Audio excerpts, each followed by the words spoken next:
ದೊಡ್ಡಬಳ್ಳಾಪುರ ನಗರದ ಒಕ್ಕಲಿಗರ ಭವನದಲ್ಲಿ ಹಮ್ಮಿಕೊಂಡಿದ್ದ ಸುದ್ದಿಗೋಷ್ಠಿಯಲ್ಲಿ ಭಾಗವಹಿಸಿ ಮಾತನಾಡಿದ ಮಾಜಿ ಶಾಸಕ ಟಿ ವೆಂಕಟರಮಣಯ್ಯ ಅವರು, ಈ ಹಿಂದೆ 2013-14ರಲ್ಲಿ ರಾಜ್ಯ ಸರ್ಕಾರ ಎಲ್ಲ ಸಮುದಾಯಗಳ ಸಮೀಕ್ಷೆ ನಡೆಸಿತ್ತು.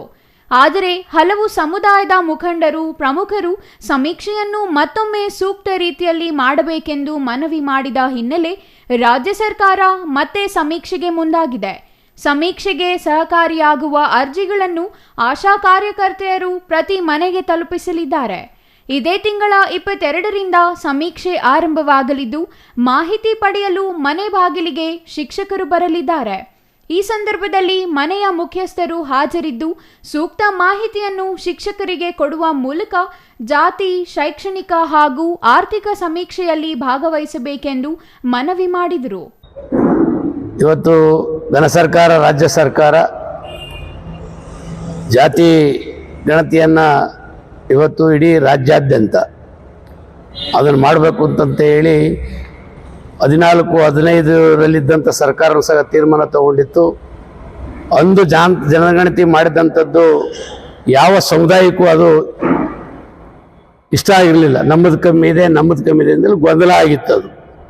ಅದನ್ನು ಮನಗೊಂಡಂಥ ತಮ್ಮ ಮಾಧ್ಯಮದ ಮುಖಾಂತರ ಇರ್ಬೋದು, ಬುದ್ಧಿಜೀವಿಗಳ ಮುಖಾಂತರ ಇರ್ಬೋದು, ಆ ಸಮಾಜದ ಎಲ್ಲ ಸಮಾಜದ ಮುಖಂಡರುಗಳಿಂದ ಇದು ಜನಗಣತಿ ಸರಿಯಾಗಿಲ್ಲ ಅಂತಂತೇಳಿ ಸರ್ಕಾರಕ್ಕೆ ಮನವಿಯನ್ನು ಮಾಡಿಕೊಂಡಾಗ ಈಗಿರ್ತಕ್ಕಂಥ ರಾಜ್ಯ ಸರ್ಕಾರ, ಸಿದ್ದರಾಮಯ್ಯ ಸರ್ಕಾರ ಮತ್ತೆ ಜನಗಣತಿಯನ್ನು ಈ ರಾಜ್ಯದಲ್ಲಿ ಮಾಡಬೇಕು ಅಂತ ಹೇಳಿ ಎಲ್ಲ ಸಮುದಾಯದ, ಈ ನಮ್ಮ ರಾಜ್ಯದಲ್ಲಿ ಎಷ್ಟು ಜಾತಿ ಜನಾಂಗ ಇದೆ ಎಲ್ಲರ ಒಂದು ಜನಗಣತಿಯನ್ನು ಮಾಡಬೇಕು ಅಂತ ಹೇಳಿ ತೀರ್ಮಾನವನ್ನು ತಗೊಂಡು ಅದನ್ನು ಮಾಡಬೇಕು ಅಂತ ಸಂದರ್ಭದಲ್ಲಿ ನಾವು ಯುವ ಕಾಂಗ್ರೆಸ್ಸಿನ ಅಧ್ಯಕ್ಷರಾದ ಶರತ್ ಅವರು, ನಮ್ಮ ವಿಶ್ವಾಸ ಅವರಿಗೆ, ಎಲ್ಲ ಪಕ್ಷದ ಯುವಕರಿಗೆ ಮತ್ತು 3 ಪಕ್ಷಗಳ ಬ್ಲಾಕ್ ಅಧ್ಯಕ್ಷರುಗಳಿಗೆ, ಸಮಾಜದ ಎಲ್ಲ ಮುಖಂಡರು ತಾವು ತಿಳಿಸಿ ಅಂತ ಹೇಳಿದಾಗ ಎಲ್ಲ ಬಂದಿದ್ದಾರೆ ಇಲ್ಲಿ.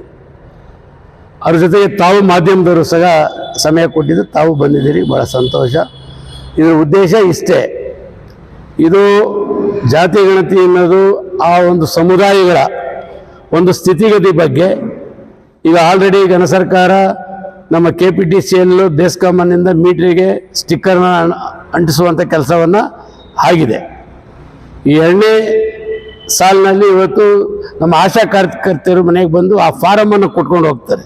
ಆ ಕುಟುಂಬದಲ್ಲಿ ಅದನ್ನು ಪರಿಶೀಲನೆ ಮಾಡಿಕೊಂಡು ನಾವು ಯಾವ ರೀತಿ ಫಿಲಪ್ ಮಾಡಬೇಕು, ಏನು ಮಾಡಬೇಕು ಅಂತಂತ ಹೇಳಿ ಸ್ಟಡಿ ಮಾಡಲಿಕ್ಕೆ ಅಂತೇಳಿ ಯಾರೋ ಮಾಡಬಾರ್ದು, ಅದನ್ನು ಇಟ್ಕೊಬೇಕು. 22ರಿಂದ ಈ ರಾಜ್ಯ ಸರ್ಕಾರ ಶಿಕ್ಷಕರಿಗೆ ನೇಮಿಸಿದೆ. ಒಬ್ಬ ಶಿಕ್ಷಕರಿಗೆ 120 ಮನೆಯಿಂದ 150 ಮನೆಗಳನ್ನು ಕೊಟ್ಟಿದೆ. ಅದಕ್ಕೆ ಸಮಯನೂ 22ರಿಂದ ಕೊಟ್ಟಿದ್ದಾರೆ, ಕೊನೆಯ ಸಮಯನೂ ಸಹ ಕೊಟ್ಟಿದ್ದಾರೆ.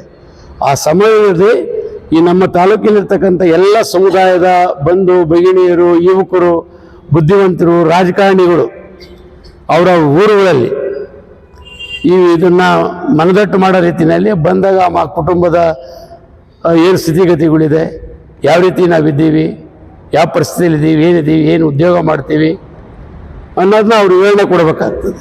ಅದನ್ನು ಕೊಟ್ಟು ಮನೆಗಳಿಂದ ಬರೆಸಿದಾಗ ಆ ಮುಂದಿನ ದಿನಗಳಲ್ಲಿ ಸರ್ಕಾರವು ತಂದಂಥ ಕಾರ್ಯಕ್ರಮಗಳಲ್ಲಿ ಮೀಸಲಾತಿಗಳಿರ್ಬೋದು, ಶಾಲಾ ಕಾಲೇಜುಗಳಿರ್ಬೋದು, ಅದು ಎಲ್ಲ ಸಮುದಾಯಗಳಿಗೂ ಅದು ಒಳ್ಳೆಯದಾಗ್ತದೆ. ಅದು ಆ ಪರ್ಸೆಂಟೇಜ್ ಪ್ರಕಾರ ಇನ್ನೊಂದು ಮತ್ತೊಂದು ಮಾಡಲಿಕ್ಕೆ ಸಹಕಾರಿ ಆಗ್ತದೆ. ಆ ಉದ್ದೇಶದಿಂದ ಇವತ್ತು ಎಲ್ಲರೂ ಸಹ ನಾವಿಲ್ಲಿ ತಾಲೂಕಿನಲ್ಲಿರ್ತಕ್ಕಂಥ ಎಲ್ಲ ಪಕ್ಷದ ಮುಖಂಡರುಗಳು ಸೇರಿದ್ದೀವಿ. ಇನ್ನು ಬಿಜೆಪಿ ಪಕ್ಷದ ತಾಲೂಕು ಗ್ರಾಮಾಂತರ ಅಧ್ಯಕ್ಷ ನಾಗೇಶ್ ಮಾತನಾಡಿ, ರಾಜ್ಯ ಸರ್ಕಾರ ನಡೆಸಲಿರುವ ಸಮೀಕ್ಷೆಯಲ್ಲಿ ಒಕ್ಕಲಿಗ ಸಮುದಾಯದ ಜನತೆ ಭಾಗವಹಿಸುವಿಕೆ ಹಾಗೂ ಮಾಹಿತಿ ನೀಡುವ ಕುರಿತು ಅರಿವು ಮೂಡಿಸಲು ಸೆಪ್ಟೆಂಬರ್ 15ರಂದು ಆದಿಚುಂಚನಗಿರಿ ಸ್ವಾಮೀಜಿಗಳಾದ ಶ್ರೀ ನಿರ್ಮಲಾನಂದನಾಥ ಸ್ವಾಮೀಜಿ ಬರಲಿದ್ದಾರೆ ಎಂದರು. Mahesh, CTV news, Doddaballapura.